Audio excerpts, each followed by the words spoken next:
સમિતિ પરથી તમારા ધ્રોવડમાંથી સાયકા ગ્રામ પંચાયત જે સરપંચ પદના ઉમેદવાર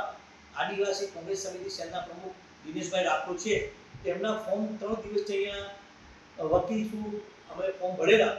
જે મારા ધ્રોવડમાં મૂકેલા હતા એ સવારે 10 વાગે મારી પર ફોન આવ્યો, ટેલિફોનિક જાણ થઈ કે આસિફભાઈ ફોર્મની ચોરી થઈ ગઈ છે અને એ ફોર્મ આજ રોજ 11:03 જમા કરાવવાના હતા. સાયકાના ફોર્મ જે ચોરી થઈ ગયા હતા મારી ઓફિસમાંથી પોલીસે એની તપાસ કરી રહી છે. નવા ફોર્મ લઈ નવું સબમિશન 11:03 કરી આપ્યું છે અને રાબેતા મુજબ જે લોકશાહીનો પર્વ છે એ ઉજવાશે અને જે દિવસે ચૂંટણીની પ્રક્રિયા જે રીતના થશે તે થશે.